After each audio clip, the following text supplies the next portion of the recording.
야사라 책의 20장에 제가 우선 개인 기록으로 줄거리를 좀 간단하게 써놨는데, 가뭄으로 이집트로 가려다가 야고의 지시로 그랄로 이주해서 1년 4개월을 체류했다. 그쪽에서 1년쯤 됐을 때 이삭이 출생을 해요.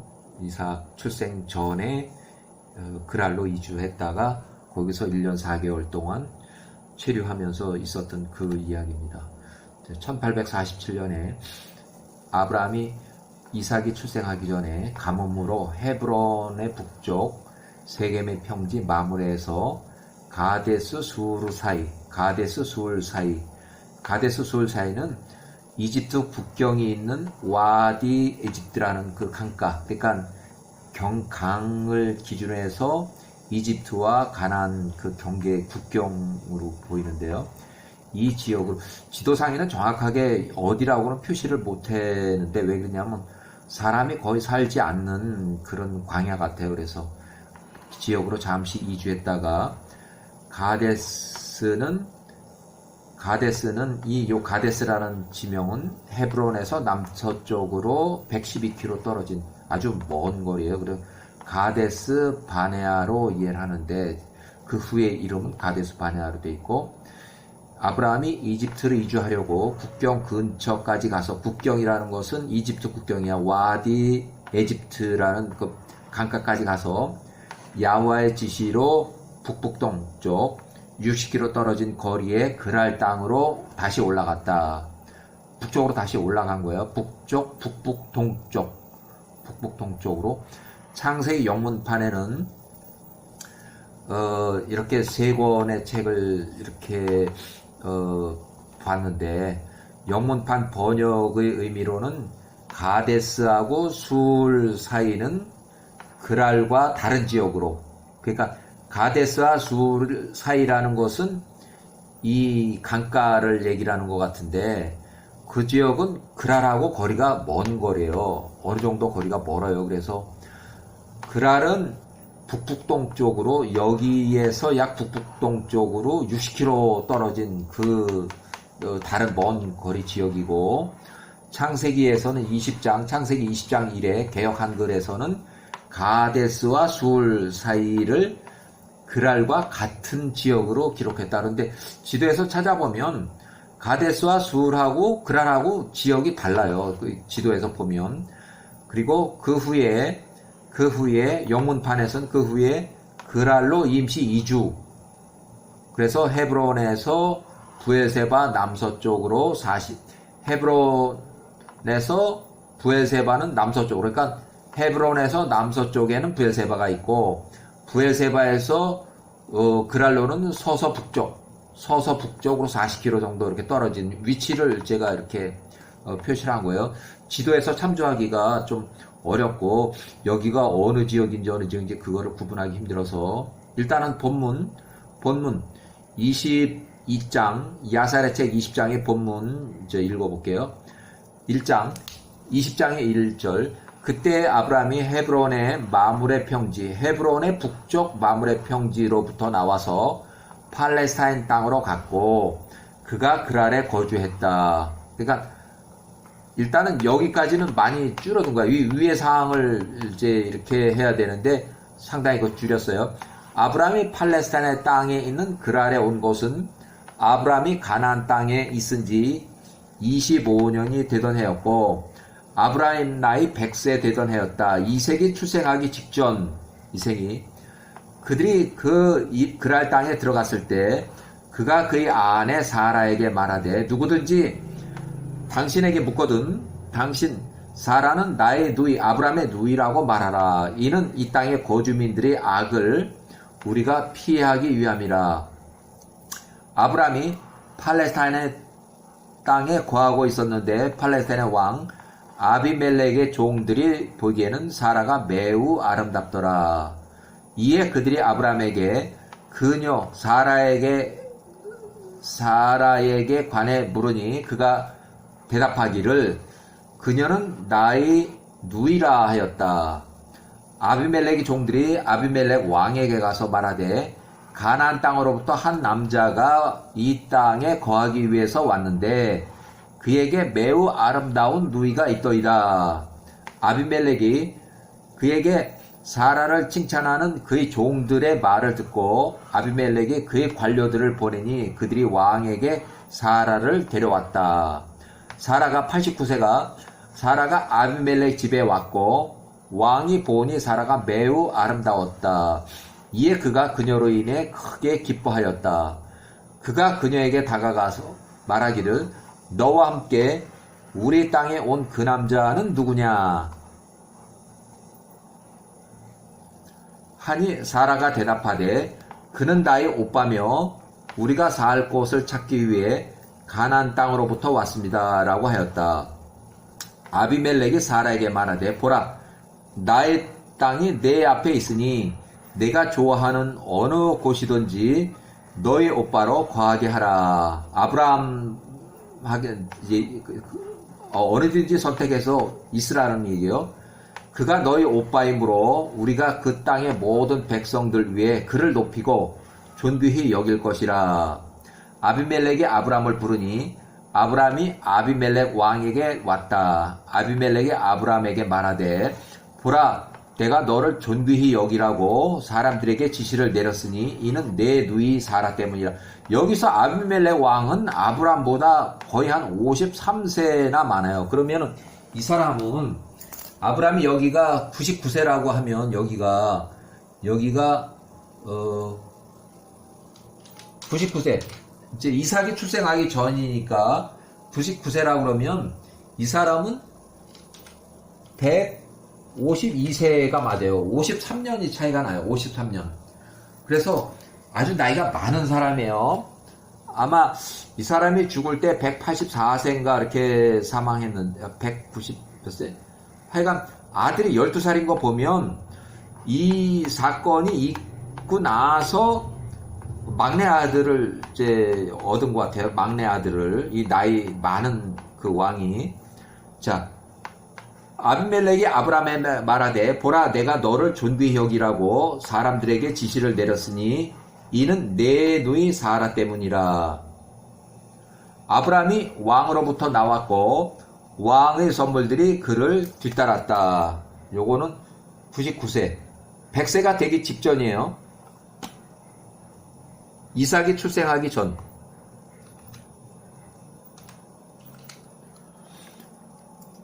그날에 사람들이 쉬기 위해서 눕기 전이었다. 왕은 그의 보좌에 앉아 있었는데 그가 깊은 잠에 빠졌다.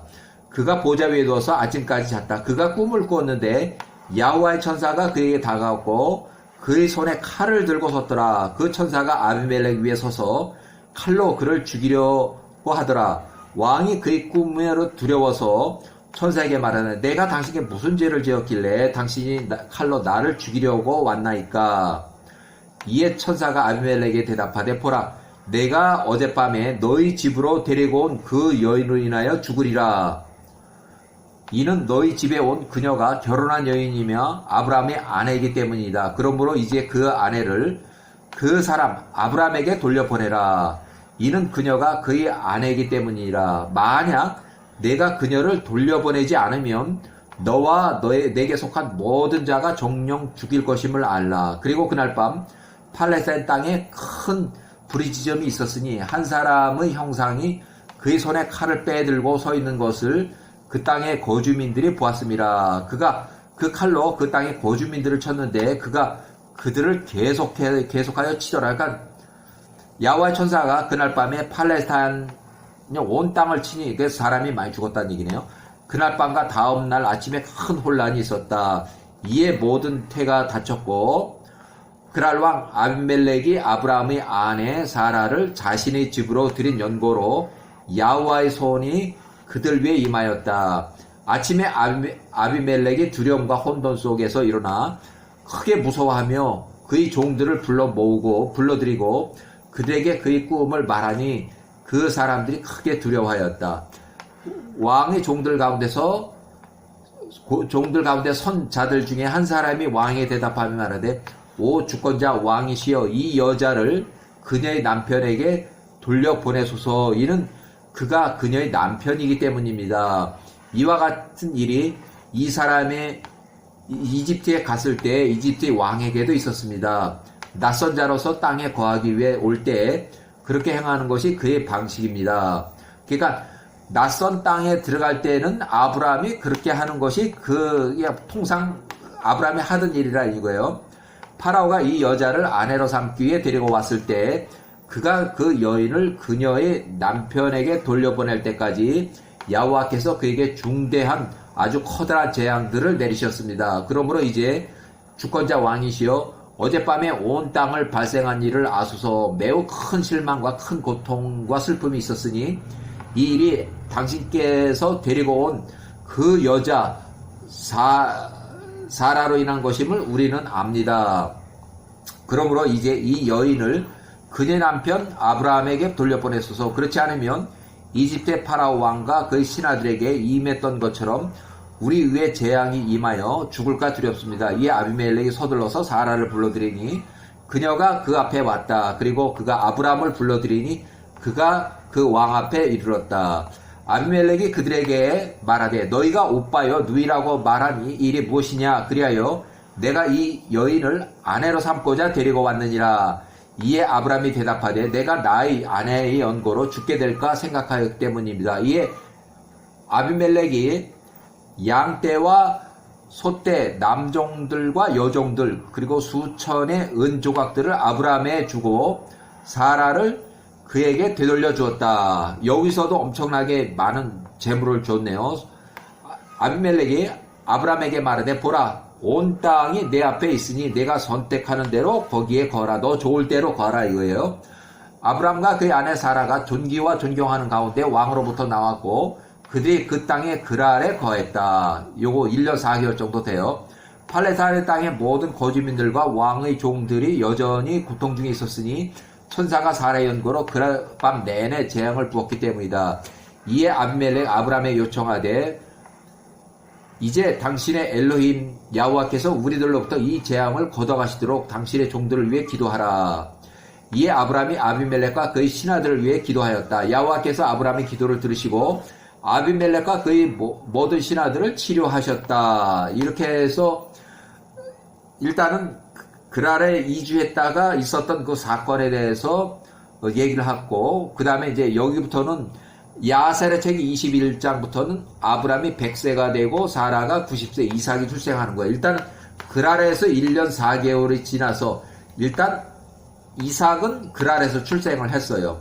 이 사건이 있고 나서 1년쯤 돼서 출생을 했고 아브라함이 팔레스타인 땅 그랄에 거한 지 1년 4개월 되었을 때 엘로힘께서 사라를 방문하셨고 야호와께서 그녀를 기억하셨으니 그녀가 임신하여 아브라함 100세 때에 아들을 낳았다. 이때는 그랄에 있을 때 이삭이 출생할 때는 그랄에 있었어요. 그랄에서 1년쯤 됐을 때 이삭이 출생했고 4개월 더 있다가 이제 나온 거예요. 사라가 아브라함에게 낳은 그 아들의 이름을 아브라함이 이삭이라고 불렀다. 이삭은 그랄에서 출생했다. 아브라함이 그의 아들 이삭에게 8일째 되는 날 할례를 행했으니 엘로힘께서 아브라함에게 그의 후손들에게 행하라고 명하신 대로였다. 이삭이 그들에게서 태어날 때 아브라함이 100세였고 사라는 90세였다. 이삭이 젖되는 날 잔치에 데라 170세, 그러니까 데라가 나홀과 같이 멀리 하란에서 아직 부엘세바의 도시가 생기기 전이라 아직 팔레스타인이라고 기록하고 있는 아브라함을 방문했다.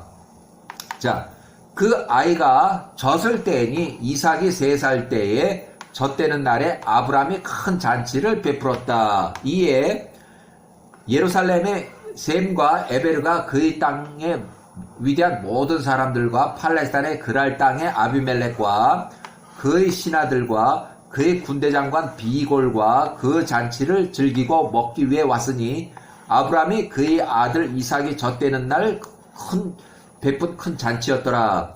아브라함의 아버지 데라가 173세, 그의 둘째 형 나홀이 135세, 그들에게 속한 모든 자들과 함께 하란으로부터 왔다. 직선거리가 약 850km 먼 거리인데 장거리 여행에 부지런히 걸어서 한 달 정도, 더구나 노인들이 있다면 가축 및 여행 중 먹을 식량까지 가져왔을 때는 천천히 걸어서 한 2달은 걸릴 그런 거리인데, 이는 사라에게서 93세 아들이 태어났고 또 젖되는 날에 그들이 기뻐했기 때문이다. 이에 그들이 아브라함에게 왔고 이삭이 젖되는 날 3살 때 아브라함이 베푼 잔치에 참석하여 먹고 마셨다. 데라가 173세, 나홀이 135세, 아브람 103세 함께 즐거워했고 그들이 그와 함께 팔레스타인 땅에 여러 날 머물렀다. 여러 날이라는 것은 하루 이틀이 아니고 최소한도 몇 개월, 짧으면 한 3개월, 6개월 정도 되는 거예요. 먼 거리를 왔기 때문에 충분히 영양 보충하고 충분히 쉬었다가 출발했을 거예요. 멀리 하란에서 가나안에 아직 부엘세바라는 이름이 도시가 생기기 전이라 팔레스타인으로 아브라함이 아들 이삭이 출생한 후에 3년 됐을 때 젖되는 날 축하하러 온 아비 데라 또 둘째 형 나홀이 걸어서 850km를 장거리 여행을 했다. 그때 아브라함의 아들 이삭은 요때 출생했고 요때 사망했는데 태어난 첫 해 홍수 짓고 392년도에 루의 아들 수룩이 사망했다. 수룩은 230년을 살고 죽었다. 그 역사가 자 이렇게 돼 있고, 사라가 아브라함에게서 이삭을 낳았을 때 아브라함의 아들 이스마엘은 나이가 14살이었다. 엘렘께서 아브라함의 아들 이스마엘과 함께 하셨고 그가 자라며 활 쏘는 사용하는 방법을 배웠고 활 쏘는 사냥꾼이 되었다. 이삭이 이제 여기 추방이 나오는데 이스마엘 추방이 나와요. 이삭이 5살이 되었을 때 텐트의 문에 이스마엘 19살과 함께 앉아 있었다. 이스마엘이 19살이 이삭에게 5살에게 다가와서 그의 맞은편에 앉고 활을 취하여 활을 당겨 이삭을 죽이고자 했다. 이스마엘이 19살이 사라의 아들 이삭을 죽이고자 하는 것을 사라 95가 보았으니 하갈의 아들 이스마엘로 인해서 그녀가 크게 슬퍼하였고 그녀가 아브람 105세 아브람에게 말하되 이 하녀 하갈과 하갈의 아들 이스마엘을 내어 쫓으소서. 하갈의 아들 이스마엘은 나의 아들 이삭과 함께 당신의 아브라함의 재산 상속자가 되지 못할 것이니 이는 이스마엘 그가 오늘 이삭에게 화살을 쏴 이삭을 죽일 일을 행하고자 했던 일 때문입니다. 아브람이 105세 사라의 95세 말을 듣고 아브람이 아침 일찍 일어나서 빵 12덩이와 물 1병을 하갈의 어깨에 메어주고 아브람이 은금 보물을 많이 주며 그녀와 그녀의 아들 이스마엘을 아브라함의 집으로 해서 떠나보냈다. 하갈이 그녀의 아들 이스마엘과 함께 광야로 갔고 그들이 파란 광야에서 그 광야 거주민들과 함께 해다. 그 광야에 가서 그 주민들과 충분히 살 수 있어요. 나이도 충분하고 많고 벌써 다 컸고 또 아브라함이 또 보물도 많이 줬기 때문에 충분히 살아갈 수 있는 이스마엘은 활 잘 쏘는 사냥꾼이 되었다. 그가 오랫동안 그 광야에 거했다. 이 부분에서 아브라함이 은금 보물을 많이 주었으며 하갈과 이스마엘은 이미 다 큰 사냥꾼으로 충분히 독자적으로 살아갈 수 있을 그럴 나이였다 하는 것을 이제 이렇게 했고 그 다음에는 이스마엘의 첫 번째 부인 이렇게 나오는데 일단은 여기서 일단 중지하고